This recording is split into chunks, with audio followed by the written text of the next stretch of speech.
Universidade Federal de Goiás. Professora Moema, bom dia, bem-vinda aqui ao Sinal Aberto. Bom dia, eu que agradeço, é um prazer estar aqui com vocês. Professora, como a gente disse, a matéria, a proposta já foi aprovada na Câmara, segue agora para ser analisada no Senado Federal. Quais são os detalhes dessa proposta, Quais são os pilares? O que a gente pode entender por educação digital? Bom, eu acho que essa temática ela foi evidenciada nos últimos anos que nós vivemos. Não era um problema novo, não é um problema novo, são questões que já acontecem, que já perpassam a nossa sociedade há muito tempo, que são as desigualdades provocadas pelo nosso desnível econômico, as nossas desigualdades econômicas, sociais. E com a pandemia a gente pôde perceber isso pelos estudantes que acabam não tendo as mesmas condições de participar de atividades utilizando as tecnologias.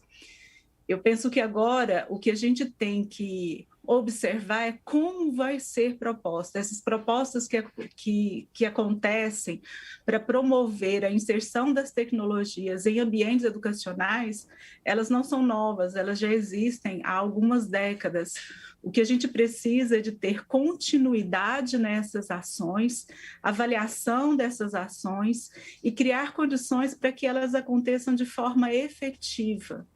Então, promover o acesso às tecnologias envolve pensar questões mais profundas desse acesso a todas as instâncias escolares, não só aquelas que estão localizadas nos centros com maior desenvolvimento, mas os centros que estão mais distantes economicamente e geograficamente das nossas grandes cidades. Então, pensar isso envolve políticas públicas não só de acesso, mas de criar condições para que esse acesso seja efetivamente realizado durante as atividades acadêmicas. A capacitação também, ela não é um aspecto novo, ela existe, assim como existem várias pesquisas e práticas que a gente comprova de ver como isso acontece na prática. Então, é preciso dar a formação, mas criar condições para que essa formação exista e que o professor possa realmente utilizar essas tecnologias durante as suas atividades, criar condições nos laboratórios ou no acesso aos equipamentos, ou pensar como isso vai ser realizado de forma efetiva em toda a escola, em toda a organização curricular, em todas as propostas pedagógicas das diferentes áreas do saber. E há uma discussão que se efetiva a cada dia, é a perspectiva de que a tecnologia vai trazer uma inovação pedagógica. E aí a minha defesa é de que a inovação pedagógica, para ela existir, a gente precisa de trazer as discussões do campo da educação. A apropriação das tecnologias ela é importante, mas no campo educacional ela envolve questões relacionadas ao ensino e aprendizagem, a investir valores, olhares, ações que permitam eu ter uma discussão e uma apropriação dessas tecnologias numa perspectiva de discutir o ensino e a aprendizagem nos diferentes campos científicos, nas diferentes níveis de aprendizagem para que isso se efetive.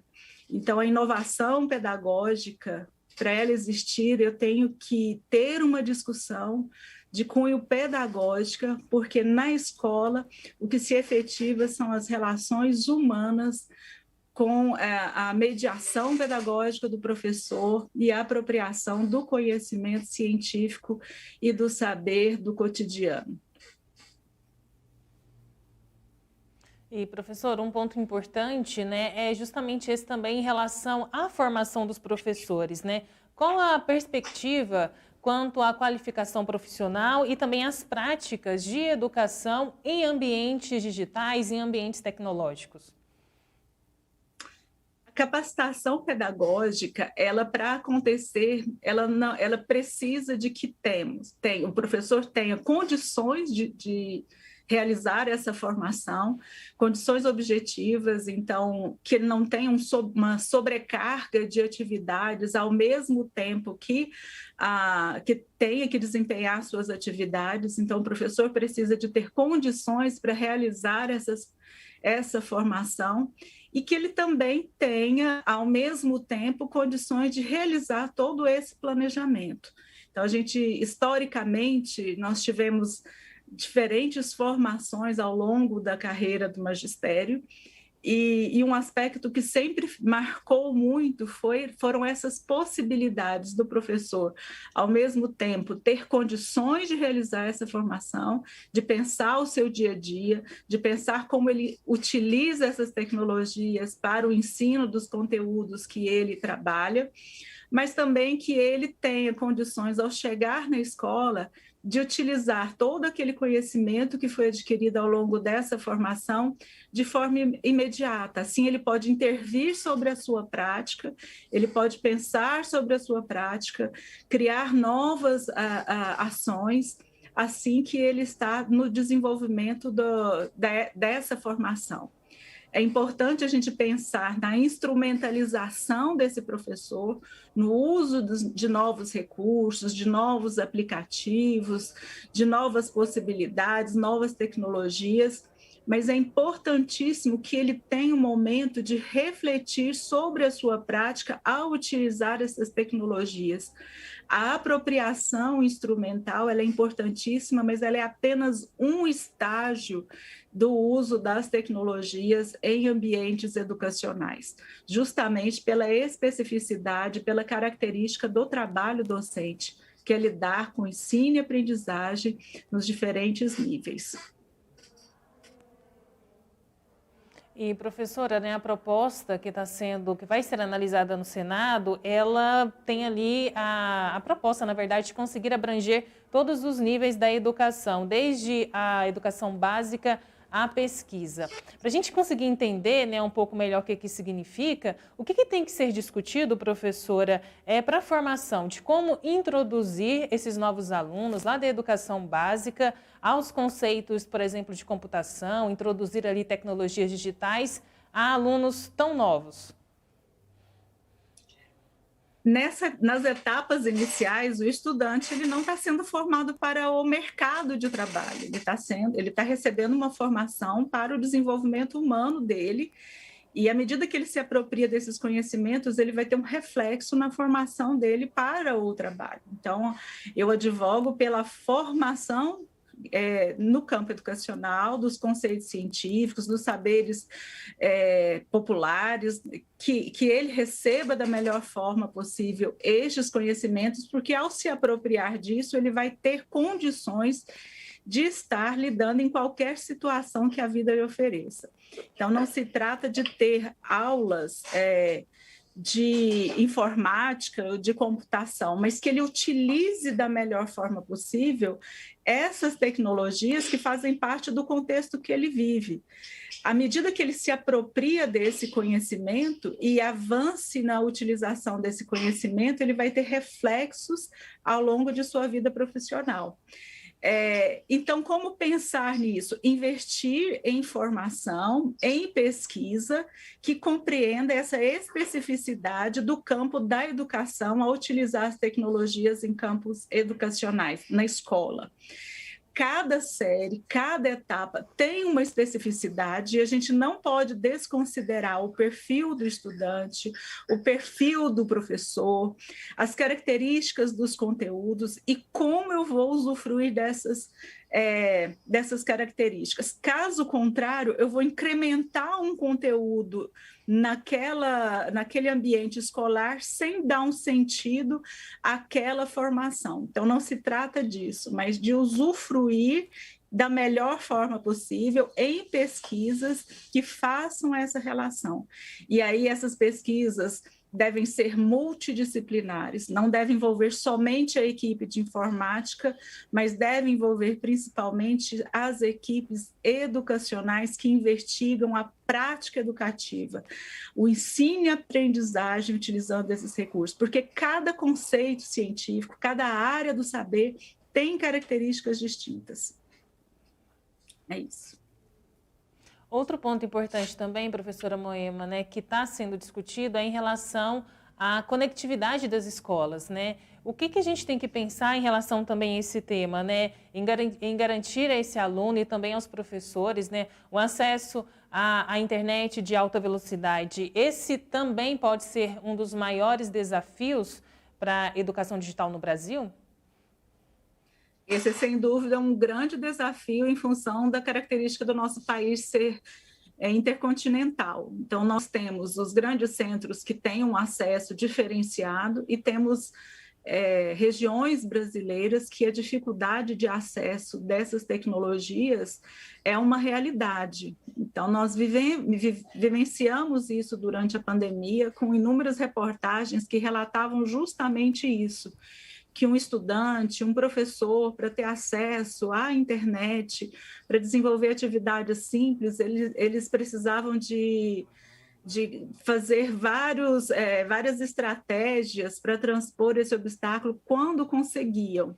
Então, essa é, sem dúvida, uma realidade que se faz necessária para a gente poder promover o acesso de forma igualitária aos diferentes segmentos da sociedade, principalmente aqueles que estão mais distantes, aqueles que estão nas aldeias, que estão em outros locais de difícil acesso, e que para ter um acesso a uma tecnologia, a um aplicativo que exige um pouco mais de dados, ele precisa de ter condições, senão a gente acaba, em vez de incluí-lo digitalmente, provocando uma exclusão ainda maior.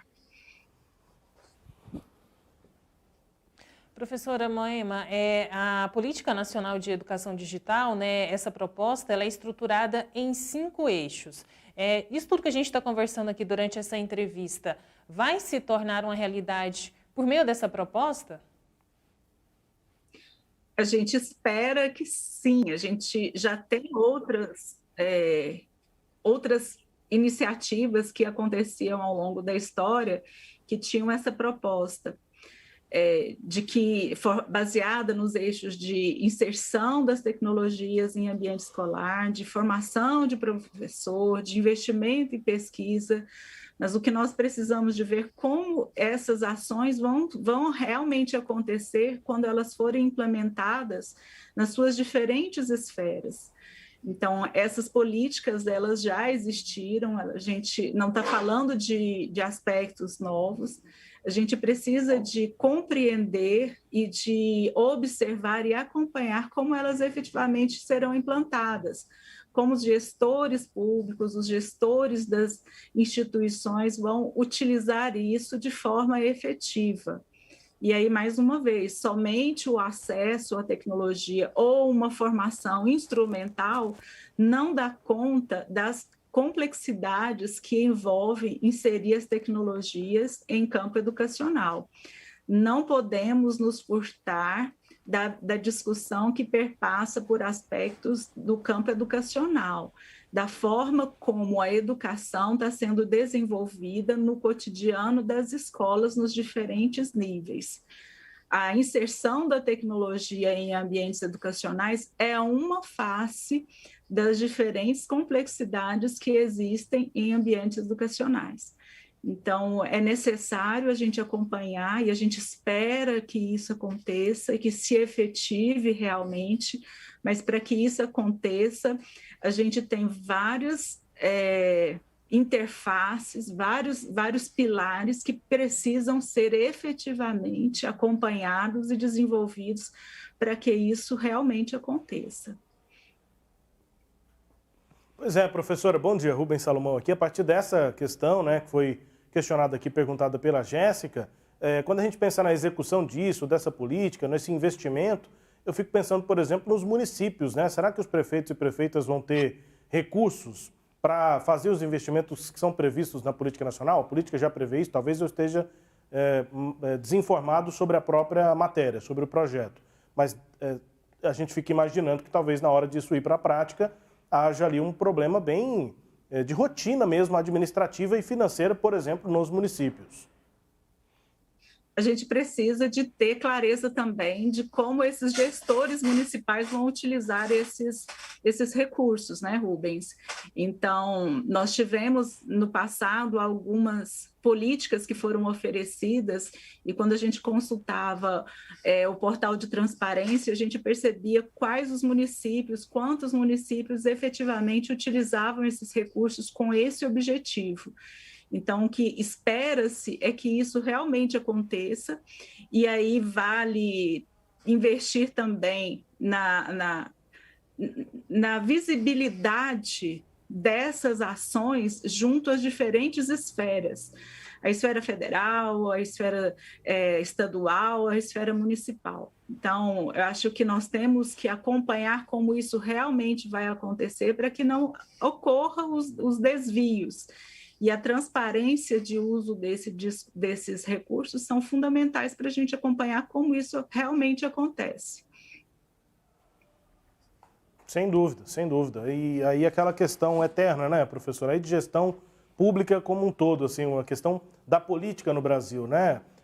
Há uma reclamação muito constante de prefeitos, prefeitas, de que o recurso não chega. Mas quando chega, a gente percebe também uma dificuldade grande, uma necessidade de capacitação, de qualificação dos servidores públicos mesmo, né? Muitas vezes secretários que não têm tanta experiência, a gente não sabe como é que isso funciona, é sempre um critério político, e aí muitas vezes alguém ocupa um cargo importante no executivo de uma pequena cidade e o recurso não é exatamente utilizado como deveria. E há essa questão de qualificação, mas também de fiscalização, né? Ministério Público, enfim, Tribunal de Contas dos municípios que nós temos aqui em Goiás, é um dos poucos estados que tem, mas é isso, qualificar e fiscalizar o recurso quando chega no município. É claro que às vezes ele não chega, mas quando chega, a gente sabe que existem problemas envolvidos também. Enfim, política nacional, né, de educação digital, assunto aqui com a professora Moema. Doutora Moema, obrigado pela disponibilidade de conversar comigo, claro, com a Jéssica aqui, que conduziu a entrevista. Um abraço para a senhora, bom dia, bom trabalho.